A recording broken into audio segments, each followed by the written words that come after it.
Pernah suka sama sahabat lo sendiri? Atau pernah ngerasa harusnya lo bukan jadi sahabatnya, tapi jadi cowok atau ceweknya? Kalau iye, film ini cocok buat lo.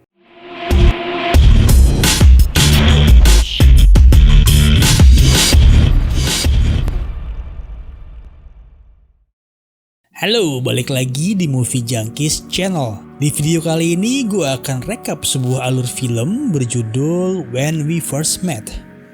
Sebuah film komedi romantis yang bertema mengejar love of your life. So without any further ado, ini dia alur When We First Met. Film dimulai pada sebuah acara di mana ada tokoh utama kita, Noah. Terlihat Avery, sang tokoh utama wanita, sedang memberikan speech tentang bagaimana dia bertemu dengan cinta sejatinya. Adegan lalu berpindah flashback ke 3 tahun yang lalu di sebuah pesta kostum. Tanpa sengaja, Noah bertemu dengan Avery dan ternyata mereka memakai kostum dari film yang sama. Mereka pun berkenalan dan Avery bercerita bahwa dirinya adalah anak tentara yang sering berpindah-pindah lokasi untuk tinggal. Terbawa suasana, mereka pun semakin akrab dan memutuskan untuk pergi ke tempat lain untuk hangout. Avery ternyata suka jazz dan kebetulan Noah adalah pemain piano dengan aliran jazz dan Noah juga bekerja sebagai pengisi musik di salah satu cafe jazz. Noah sangat terkesan dengan pengetahuan jazz Avery. Boleh juga nih cewek, pikir Noah. Noah lalu menunjukkan kemampuannya bermain piano buat ngegocek Avery. Saat sedang heboh, Avery ngajak Noah untuk foto di photobox. Photobox cuy, zaman SMP sekali. Lalu mereka berdua pergi ke kosan Avery. Mereka pun having fun dengan main foosball dan diakhiri dengan makan sereal. Mereka semakin mengenal masing-masing lebih dalam.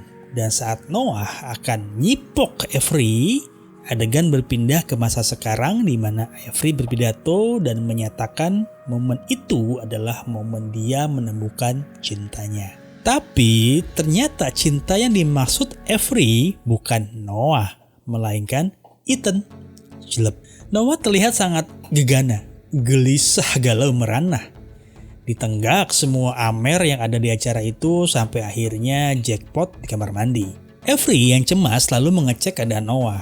Noah teler berat bre. Avery lalu membawa Noah dan bertemu dengan Carrie sahabatnya.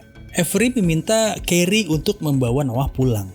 Di perjalanan pulang, Noah ketahuan nyolong piring nikahan Avery. Noah lalu cerita ke Carrie kenapa dia ngerasa galau akut kayak gini.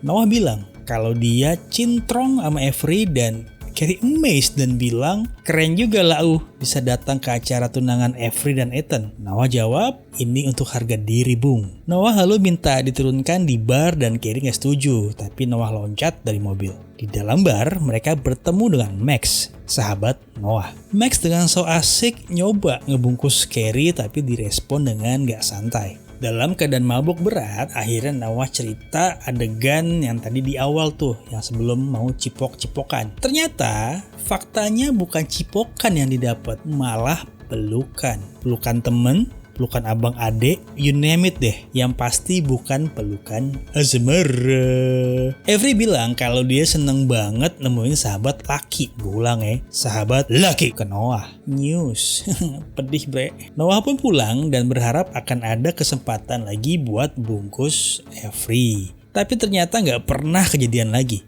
Karena Avery ketemu sama Ethan besoknya pas lagi belanja sereal. Yes, sereal yang malamnya dihabisin sama Noah. Jadi secara gak langsung Noah yang mempertemukan Avery dan Ethan. Dan sejak saat itu Avery dan Ethan menjadi pasangan. Noah bilang kalau malam itu dia dan Avery kayak connect gimana gitu. Satu frekuensi dan seharusnya mereka belong each other. Lalu Carrie coba nasihatin Noah. Lo mungkin cowok baik Noah, tapi lo gak akan pernah menjadi that guy buat Avery. Lo gak akan pernah menjadi soulmate-nya Avery. Jadi udah deh, lo harus move on bre. Dan karena Max makin ganjen, Carrie pun pamit ngibrit. Max lalu membawa Noah pulang dan mendudukkannya sementara di photo booth untuk ambil mobil dulu. Noah yang udah gak sadar karena teler berat, lalu melakukan sesi foto di photo box sambil megang foto dari 3 tahun yang lalu dengan Avery. Noah memasukkan koin dan berharap bisa memperbaiki semuanya dan menjadi lelaki idaman buat Avery. Mesin photobox pun bekerja. Noah terbangun keesokan harinya dengan kepala berat. Dia lalu beraktivitas seperti biasa dan menemukan beberapa keganjilan. Dia melihat ada anak-anak masih berpakaian Halloween padahal Halloween udah lewat 2 hari lalu. Lalu saat di Alfamart, dia melihat koran dengan tanggal dan tahun yang berbeda, mundur 3 tahun. Hal ini dikuatkan saat mas-mas Alfamart bilang bahwa sekarang itu adalah tahun 2014, 3 tahun dari semalam. Noah shock dan berlari mencari Max di kantornya. Max yang di masa depan udah jadi big boss, di masa sekarang masih merupakan staf biasa yang jadi pesuruh bosnya. Noah dengan panik mengatakan bahwa saat ini dia ada di tahun 2014 dan Max menganggap Noah kayaknya udah gila deh. Lalu Noah melihat Carrie yang sedang melakukan photo session. Carrie yang seperti nggak kenal sama Noah risih nih karena Noah bilang dia kenal Carrie dan Avery. Noah mencoba menjelaskan kejadian kemarin antara mereka. Tapi sepertinya Carrie dan Max yang nyusulin Noah have no clue. Lalu Noah sampai di titik sadar kalau dia sekarang ada di masa lalu dan Noah berjalan kembali ke masa lalu. Jeng jeng. Noah pun semangat dan berlari untuk bersiap bertemu dengan Avery nanti malam di pesta kostum. Perjalanan Noah merubah takdirnya dan Avery pun dimulai, saudara-saudara. Noah lalu bersiap untuk pergi ke pesta dan memperbaiki takdirnya. Kali ini Noah memutuskan menjadi James Bond. Noah lalu menemui Avery dan seperti sebelumnya semua berjalan lancar. Obrolan yang hangat, bermusik di cafe jazz dan berfoto di photobox. Lalu mereka kembali ke kosan Avery dan saat semua mulai terlihat berjalan sesuai rencana, Carrie datang. Carrie kaget ngelihat Noah dan mulai mengatakan kalau Noah adalah orang aneh yang tadi pagi menghampiri. Carrie dan Avery menganggap Noah adalah psycho dan kemungkinan pemerkosa. Boom! Noah pun dicium pot sampai KO. Noah terbangun keesokan harinya dan menghadiri pesta pertunangan Avery. Di sana dia disambut Ethan. Tetapi di saat Avery melihat Noah, dia mengatakan pada Ethan kalau Noah adalah si psycho, stalker, dan pemerkosa dari 3 tahun lalu. Ya, sejarah berubah. Dan yang terjadi adalah Noah sekarang dicap psycho, stalker, dan pemerkosa. Noah pun melarikan diri dari keadaan itu dan pergi menuju mesin photobox. Dia pun memulai ritual kembali ke masa lalu lagi. Hal yang sama terulang lagi. Kali ini Noah memutuskan meminta saran dari Max. Max memberikan tips untuk jadi fucek boy nih ke Noah. Noah pun ikutin. Step yang sama terjadi lagi. Ngobrol walaupun sekarang jadi fucek boy dan cafe jazz terjadi lagi. Dan saat balik ke kosan Avery, hal yang paling diinginkan Noah terjadi. Avery dibungkus pakai karet 2 bre. Noah terbangun di 3 tahun mendatang dengan Avery di sampingnya. Tapi penampilan Noah sekarang eksentrik dan khas fucek boy banget. Noah sadar setelah bertemu Ethan dan Carrie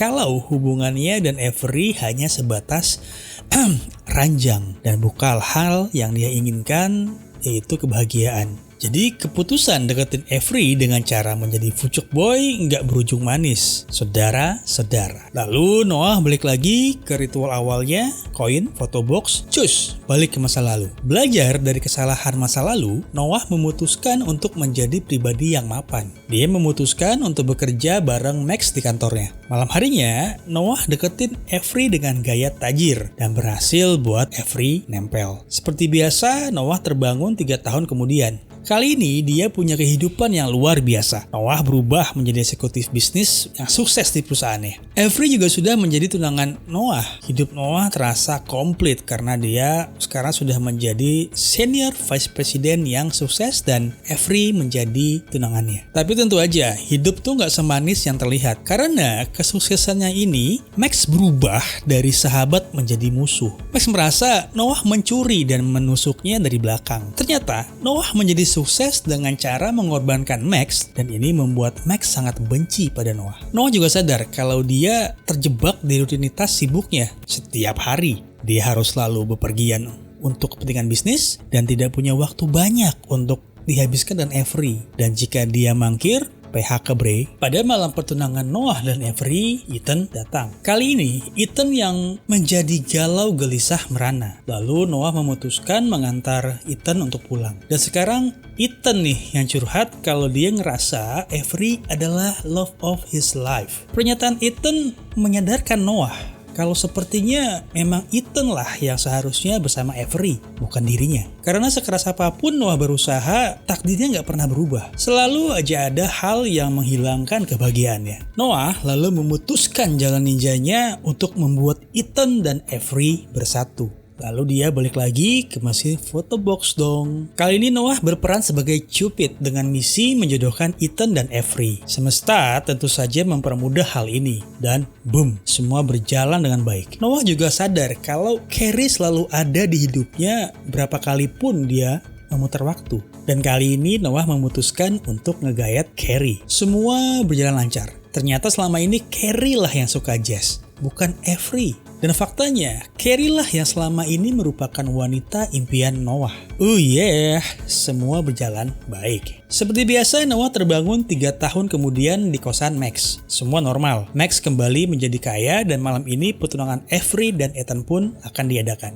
Noah lalu pergi menemui Carrie. Noah mengatakan kepada Carrie kalau dia mencintai Carrie. Tapi Carrie bingung. Karena menurut Carrie, apa yang terjadi pada pesta 3 tahun lalu dengan Noah memang sweet. Tapi nggak ada hal lain. Carrie kembali ke mantannya dan saat ini masih menjalin hubungan dengan mantannya. Dan bukan Noah. Noah yang shock lalu kembali ke cafe jazz dan mencari mesin photobox. Tapi ternyata udah nggak ada. Diganti dengan yang lebih modern. Terpukul.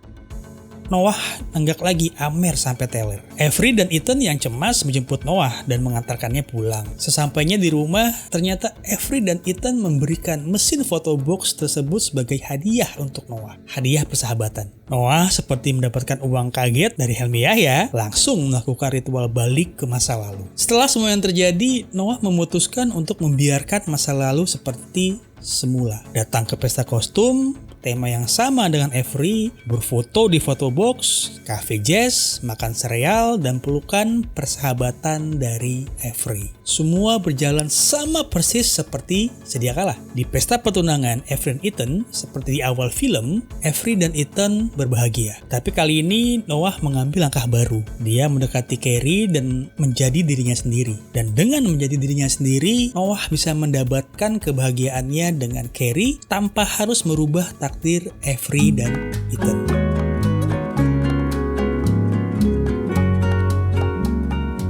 Yes, film ini mengajarkan kalau memang gak jodoh, mau apapun yang lo lakuin, kebahagiaan gak akan pernah datang. Semesta punya caranya sendiri dan kita cuma bisa menikmati. Menurut gue, film ini cukup romantis dengan komedi hangat yang gue rasa bisa nemenin movie time lo dengan orang yang lo sayang. Itu aja dari gue, semoga terhibur dan sampai ketemu lagi di video berikutnya. Gue Mayo, sign out.